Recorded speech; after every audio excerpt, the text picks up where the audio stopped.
Hello and welcome to Understanding Stability. Why stability matters more than constant happiness. I'm really glad you are here. This course is about the question that almost everyone asks at some point in life. What actually creates happiness?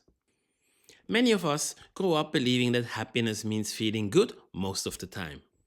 We imagine that a successful life should feel exciting, fulfilling, and emotionally positive on a regular basis. Books, social media, and motivational speakers often reinforce that idea. But psychology paints a slightly different picture. One of the reasons I became interested in this subject is actually very personal. Several years ago, I went through a period in my life where I lost almost everything and had to rebuild my life from the ground up. During that time, I started asking myself questions that eventually led me into years of research. What allows people to recover, rebuild, and move forward after life completely falls apart? That single question led me to study happiness, resilience, and psychological stability much more deeply. Let me briefly introduce myself. My name is Oliver Züger. Professionally, I work as an airline captain and aviation instructor, and alongside that career, I pursue academic research in psychology.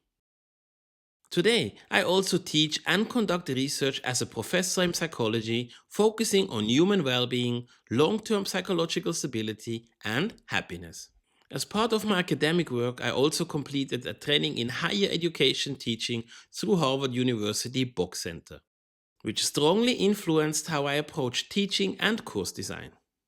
In this course, we will explore what psychology actually says about happiness, why emotional ups and downs are completely normal, and why stability may be far more important for long term well being than constantly trying to feel happy. Across 5 short modules, we will move step by step through these ideas, and toward the end of the course, I will introduce a framework called the PSI model, the Personal Stability Index.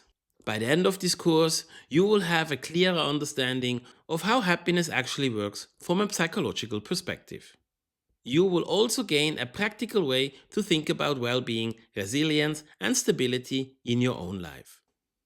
Not as something you constantly chase, but as something you can understand and gradually strengthen over time. The entire course takes less than an hour to complete, but it may change how you think about happiness and about your own life. Again, a warm welcome and let's begin. Before we begin working with structured frameworks, calculations, and systems, it is important to understand the starting point from which most people approach this topic. That starting point is the common idea of happiness. For many individuals, happiness is seen as something simple and desirable. It is often described as feeling good, enjoying life, and experiencing positive emotions on a regular basis. This understanding feels intuitive because it reflects moments we all recognize, moments of joy, comfort, excitement, or calm. However, this intuitive understanding also carries an assumption that is rarely questioned. It suggests that happiness is not only something we can experience, but something we should be able to maintain, something that, once achieved, should remain stable over time. This assumption becomes the foundation for how people evaluate their lives, and it shapes expectations in ways that are often not immediately visible but very influential. Our understanding of happiness does not develop randomly. It is shaped over time through repeated exposure to certain ideas, messages, and experiences. From an early age, we observe how happiness is portrayed in stories, conversations, and cultural narratives. In many cases, happiness is presented as an outcome, a final state that is reached after effort, struggle, or achievement. Whether it is in films, books, or everyday discussions, there is often a clear pattern. A challenge is faced, a problem is solved, and the result is a moment of fulfillment that appears complete and lasting. This pattern becomes familiar. It becomes expected. and over time, it begins to feel like a natural structure of life. In addition, social environments reinforce this idea. People tend to share positive experiences more openly than difficult ones. This creates an imbalance in what is visible and what is hidden. Together, these influences shape a belief that happiness is stable, attainable, and sustainable. As these ideas become internalized, they form a powerful expectation. An expectation that happiness should not only be achievable, but also consistent. This expectation often operates in the background. It is not always expressed directly, but it influences how individuals interpret their experiences. When life feels positive, the expectation seems fulfilled. But when experiences shift, the interpretation changes. Moments of stress, frustration, or uncertainty are no longer seen as normal variations. Instead, they may be interpreted as signs that something is wrong. Either something is wrong with the situation, or something is wrong with the individual. This creates internal tension. Because reality does not remain constant, experiences change, conditions evolve, and emotions fluctuate. When this natural variation conflicts with the expectation of stability, it leads to confusion and unnecessary pressure. The system is functioning normally, but it is being evaluated against an unrealistic standard. Another factor that reinforces this misconception is social comparison. In modern environments, individuals are constantly exposed to selected representations of other people's lives. These representations often highlight positive outcomes, achievements, and moments of success. What is less visible are the underlying processes, the challenges, uncertainties, and fluctuations that are part of every system. This creates an incomplete picture. When individuals compare their full experience to someone else's selected moments, it can appear as though others are experiencing more consistent happiness. This perception strengthens the belief that stability of positive emotion is normal and expected. However, this comparison is not accurate. It is based on incomplete information. It compares a full system to a partial view. Understanding this difference is important because it helps correct the perception that inconsistency is unusual. In reality, inconsistency is part of how all systems operate. When we move away from perception and examine emotional experience more closely, a different picture becomes clear. Human emotions are not constant. They change throughout the day, across situations, and over longer periods of time. This fluctuation is not a flaw. It is a fundamental characteristic of how systems function. Emotions respond to both internal and external conditions. They provide feedback, they signal change, and they help guide behavior. Even individuals who report high levels of life satisfaction experience moments of stress, doubt, and discomfort. This does not contradict their overall stability. It reflects their ability to respond to changing conditions.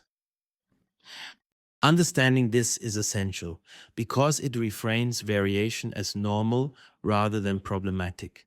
It allows us to see emotional fluctuation as part of a functioning system rather than a sign of failure. The problem is not the presence of variation. The problem is how that variation is interpreted. When changes in emotional experience are seen as a failure, it creates unnecessary pressure on the system. Individuals may begin to believe that they are doing something wrong simply because they do not feel consistently positive. This leads to attempts to control or eliminate natural variation. Efforts are made to maintain a constant emotional state which is not aligned with how systems operate. Over time, this creates frustration because the goal itself is not achievable in the way it is defined. The system continues to fluctuate, but the expectation remains fixed. By understanding that variation is normal, this pressure is reduced. The focus shifts from trying to control emotions to understanding how the system functions. This creates a more realistic and sustainable approach. When expectations are based on constant happiness and reality reflects fluctuation, a gap is created. This gap influences perception and evaluation. Individuals may focus on moments that do not meet their expectations rather than observing the system as a whole. This creates a distorted view of their experience. The gap is not caused by the system itself. It is caused by the expectation placed on the system. When expectations are unrealistic, even normal functioning can appear insufficient. Closing this gap requires adjusting the expectation rather than changing the system. By recognizing that fluctuation is normal, perception becomes more accurate. This shift allows individuals to evaluate their experience in a way that reflects reality rather than assumption. It creates clarity and reduces unnecessary dissatisfaction. Once the limitations of the traditional view of happiness become clear, it is necessary to reconsider the objective. If happiness is defined as constant positive emotion and that state is not stable, then it may not be the most reliable focus. This does not mean that happiness is unimportant. It means that it may not be sufficient as the primary measure of how well a system is functioning.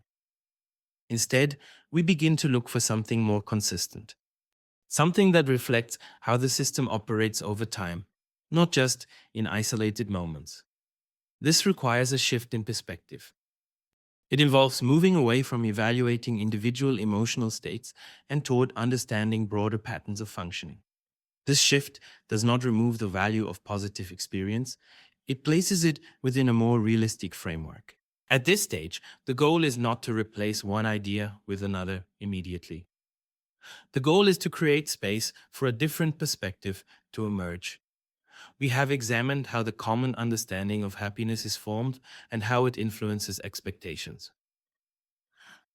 We have also identified the limitations of that understanding. This prepares us for the next step. Because before introducing a new framework, it is important to understand why the existing one is limited. This ensures that the transition is based on reasoning rather than preference. It creates a foundation that supports a more structured approach. By recognizing the gap between expectation and reality, we are now in a position to explore alternative ways of understanding well-being. This sets the stage for a more systematic and practical approach. In the next module, we will move from everyday understanding to a scientific perspective. We will examine how psychology approaches the concept of happiness, how it defines it, and how it attempts to measure it. This step is important because it introduces structure. It allows us to move beyond assumptions and into systematic observation. At the same time, we will also examine the limitations of these approaches, because even scientific models have boundaries. They provide insight, but they do not capture the full complexity of how systems function in real conditions. Understanding both the strengths and limitations of psychological models will prepare us for the next shift, from defining happiness to understanding stability as a more reliable and practical foundation. You have now completed the first module of the PSI course. At this stage, the goal was not to replace your understanding of happiness, but to begin questioning some of the assumptions many people carry about what happiness is supposed to look like. This creates the foundation for everything that follows. Because before we can build a structured framework, we first need to understand why the traditional perspective may be incomplete. In the next module, we move from common belief into psychology itself and explore how happiness has been studied, defined, and measured scientifically over time. Thank you for being here, and I will see you in the next module.